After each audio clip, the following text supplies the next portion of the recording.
Ang chairman po ng Senate Committee on Finance. Magandang umaga po sa inyo, Senator Sherwin. Morning, Alvin. Magandang umaga sa ating mga tagapakinig. Finally, nagdeklara na po ang presidente ng National State of Energy Emergency. Kontento na po ba kayo? Tama ba ang hakbang na ire? Tama, Ama. At actually, matagal na dapat ginawa yan dahil nga nung March 14, lumampas na ng $80 per barrel on average for the last 30 days. So, ibig sabihin, last week pa natin na ranasan itong mabilis na pagtaas ng petrolyo. At dahil dyan, maraming rin tataas. Of course, bilihin tataas, logistics tataas. Pero para sa akin, ang pinaka-seryosong banta, yung supply. At yan ang dapat nating pagplanuhan mabuti. Opo, kahapon po, nagkasabunan pala dyan, ano?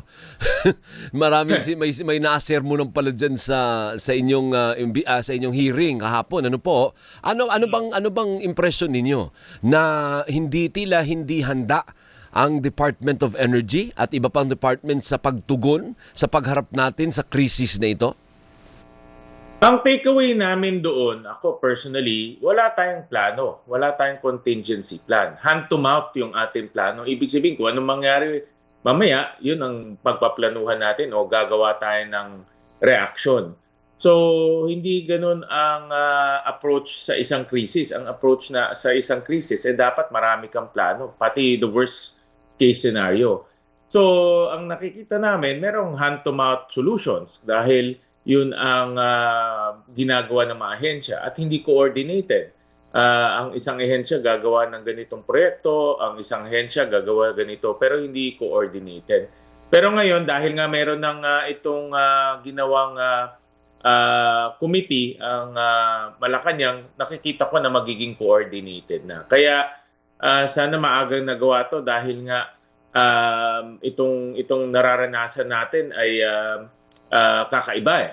At hanggang ngayon walang kaya magsabi kung magkakaroon ba tayo ng supply o ano ang mangyayari. So what difference will the state of national energy emergency bring to the Filipino people? Ano ngayon kung may state of national energy emergency, Senator? Well, unang-una, ito ay whole of government at whole of nation. Hindi lang to problema ngayon ng gobyerno, kundi problema nating lahat. At dapat maging conscious tayo na ito ay nasa isang crisis na tayo, energy crisis. At dapat natin pagplanuhin to ng mabuti. Hindi lang tayo pwedeng tumingin sa gobyerno natin, pero tayo mismo ay dapat mag-adjust rin. Opo. At hindi naman tayo lang, hindi lang Pilipinas, buong mundo ganito nararanasan. That's number one. Number two, magkakaroon na ngayon ng coordinated at cohesive plan kung paano i-address itong crisis na ito. At magkakaroon na ng contingency plans. Yun ang aming sa Senado, buong araw yun ang pinag-uusapan natin. Nasaan yung contingency plan? At pangatlo, yung budget na kakailanganin natin. Kung matatandaan natin, nung pandemic, nag-issue tayo ng 2 supplemental budget, yung Bayanihan 1 at Bayanihan 2. At dahil at the end of the day, ang kakailanganin sa mga responde ay pondo. No? So magkano ba talaga ang kakailanganin? Kailangan din pagplanuhan yan dahil alam naman natin na hindi madali maghanap ng pondo. Opo. Ngayon, dun sa nitty-gritty, sa execution nitong powers na ito, ano po, sa palagay nyo po ba ay dapat kontrolin din, maglagay ng cap ang gobyerno o limit sa pagsirit ng presyo ng produktong petrolyo? Although 3 linggo na tayong walang limit, tuloy-tuloy lang.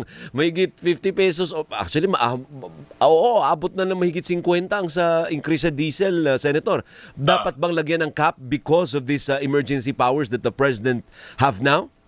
Kahapon sa hearing, yan ang aking tinanong. At klaro, sabi ng DOE na kung magdedeklara ang Pangulo ng State of National Emergency, ngayon nagdeklara na, magkakaroon na siya ng kapangarihan na maglagay ng price cap sa presyo ng petrolyo. Hindi lang presyo ng pagkain, kundi presyo ng petrolyo. So nakahanda na yan ngayon. At tinignan namin yung legal provision na sa loob yun ng Oil Deregulation Law na pwede siya mag-utos sa mga oil companies kung ano ang gagawin na konektado sa supply. at pwede rin siya mag-utos sa mga oil companies na huwag magtataas ng presyo ng labis-labis. Ang importante ngayon ay hindi ito sobrang taas na ang ating mga kababayan ay mahihirapan at magkakaroon ng problema pagdating sa pang-araw-araw nilang kabuhayan. At kasama na rin dyan ang pagkain, yung mga pangunahing bilihin. So ibig niyo po sabihin, pwede po niyang i-cap, pero pwede din kaya niyang utusan na tapyasan? Kasi sa ngayon po, nakatatlo na nga po tayo. Mga kulang-kulang 60 pesos na yung tinaas sa presyo ng diesel, hindi niya pwedeng iutos na, tapyasan niyo yan. Kasi sobrang laki niyan. Pwede rin. Pwede rin dahil doon sa lingwahe ng provision ay very liberal at very broad. No? So pwede rin. Hindi lang nakasulat price cap, kundi mautusan niya yung mga oil companies pagdating sa operasyon. At pag sinabi mong operasyon, kasama dyan yung price setting. So pwede rin gawin niya. Of course, dapat rin i-justify ng gobyerno kung bakit nilang gagawin yan. Sabi ko nga kahapon, dapat mag-ingat tayo sa mga ganitong panahon dahil ang dami magsasamantala ng ganitong sitwasyon. Opo. Dahil nga napakabilis ng pagtaas, maraming mga traders, maraming mga importers, mag-i-import sila ng mura, bukas ibang presyo na. No? Opo. Sa ganitong mga sitwasyon na talagang tiba-tiba yung mga traders at oil companies dahil ang bilis ng pagtaas ng presyo at hindi mo ma-check kung talaga yun ang kanilang, kumbaga hindi mo ma-check kung yung kanilang kita ay reasonable o nang aabuso na. Opo. So kung ang tanong lang ay pwedeng iutos ng Pangulo na tapyasan. Pwede. Ang Base tanong, sa hearing, Yeah. base sa aming pag-aaral at base sa hearing kahapon, pwede. Ang tanong, yun ba ang wise na move? Ayan may wisyo ba yun, may wisdom ba nun na patapyasan mo ang presyo ng produktong petrolyo at ang tatargetin mo ay mga kumpanya ng langis? Tama ba ang ganun diskarte o hindi? Kaya sinabi ko dapat pag-aralan at magkaroon ng mabigat na dahilan. Dahil ang kabilang banda naman dyan, sasabihin ng mga oil companies, hindi na kami mag-i-import dahil malulugi kami. Exactly. Hindi na siya Diba? mag-order. So, sasabihin nila, malulugi kami dahil ang bili namin mas mahal na ngayon. So, dapat talagang pag-aralan mabuti. Pero nandyan na yan. So, at ginagawa rin to ng ibang bansa. Ginagawa to kakabasa ko lang sa Korea, meron din silang, sa kanila nga, price cap. No, meron rin silang ginagawang price cap. Sa ibang mga bansa, meron rin ganun. No? So, yung mekanismo niyan ay hindi iba yan. No, ginagawa rin yan sa ibang mga bansa dahil nga ang ayaw natin ay mag-translate yan to inflation. At pag nag-translate yan to inflation, dire-diretso na yan. Hindi mo na makokontrol yan. Baka mag-spiral yan. Yan ang kinokontrol ngayon ng gobyerno. So, lahat naman to, importante ay una-una, pag-aralan mabuti. Pangalawa, reasonable ba? At pangatlo, nakahanda na yung powers na yan. Yung kapangyarihan na yan. Opo. So moving forward, mukhang sa palagay po ba ninyo ay matutugunan naman ng Department of Energy and the whole other, ang dami palang departments na involved, yung problema natin. Mukhang ito na yung kailangan nila para umaksyon ng todo. Well, Alvin, itong sitwasyon natin komplikado dahil hindi natin kontrolado. Yung gera nasa Iran. Yung gera, hindi naman tayo kasali dyan. Iran, US, Israel.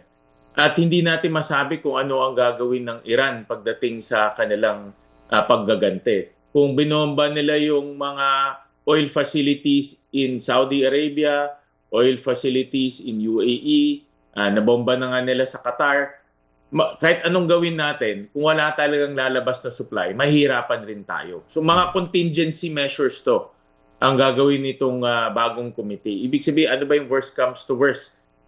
Dahil nga, kung itong issue ay mag-escalate, ano yung pwede natin gawin? Pero yung sasabihin natin na, for example, tuloy-tuloy yung supply, ako tingin ko, dapat magplano tayo kung hindi pumasok yung supply. Kaya ba natin kumuha sa Canada? Kaya ba natin kumuha sa Russia? Layo. Dapat ganun na pagplanuhan natin. Malayo pag Canada o Amerika, isang buwan yun. Malayo. Kaya hindi tayo, traditionally, historically, hindi tayo kumukuha dyan dahil malayo. Magastos ang logistics. Sabi nga kahapon ni Secretary Garin, na meron namang available pero napakamahal. Maraming na naman tala ngayon dahil nga sasabihin, meron kaming langis, pero ito ang babayaran nyo, siguro $250, $300 per barrel.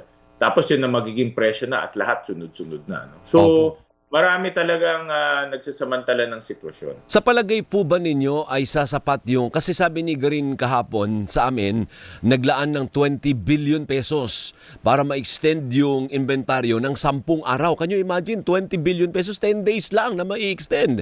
Kasi one day, we consume 200,000 barrels. Of diesel. Yan ang consumption natin.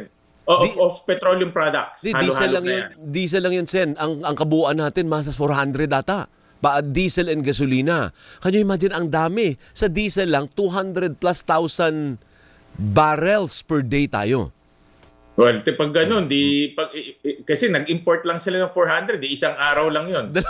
Dalawang Diba? Isang araw lang yun. Opo, So, kaya nga ang aking mungkahi kahapon, kailangan ng government intervention sa ganitong sitwasyon. Dito napapasok yung ating diplomatic relationship na ang ating Pangulo ay nag-invest over the years. Diba? Umiikot siya sa buong mundo para makasecure tayo. Ang importante naman dito ay assurance of supply. Hindi naman importante na bilhin natin kaagad. Sasabihin lang, for example, kung mayroon tayong magandang relasyon sa, let's say, sa ibang bansa, let's say Canada or Latin America or America, ibigyan nyo kami ng supply for the next 30 days, i-assure nyo kami. No? At yung assurance of supply, yun ang magbibigay sa atin ng tuloy-tuloy ng supply ng petrolyo. Opo. Ngayon, para naman sa ating mga ordinaryong mamamayan, lalo na palagi ko sinasabi po sa inyo, yung mga middle class, medyo antay-antay lang tayo dahil inuuna yung mas vulnerable. Ano po? Tayong nasa gitna, may mapapala ba yung mga nasa gitna dyan sa state of national energy emergency? Meron. Dahil, alam ko, very passionate ka dyan sa, dyan sa sector na yan. Pag sinuspend yung excise tax, kasama dyan lahat. Actually, mayaman, mahirap, middle class, kasama dyan. Pag sinuspend yung magkaroon ng price cap sa pagkain, kasama rin lahat. So, hindi lang yan para sa isang sektor, kundi sa buong bansa. At hindi lang natin tinitignan dyan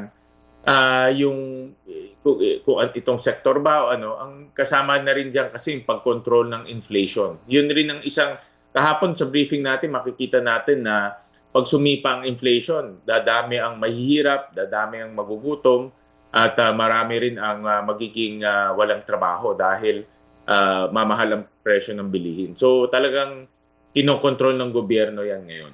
Okay. Maraming salamat, Senator. Maraming salamat, Alvin. Thank you. Mabuhay ka, si Senator Sherwin Gatchalian, ang chairman po ng Senate Committee on Finance. Ayan, bigor niya, nagdeklara na ng national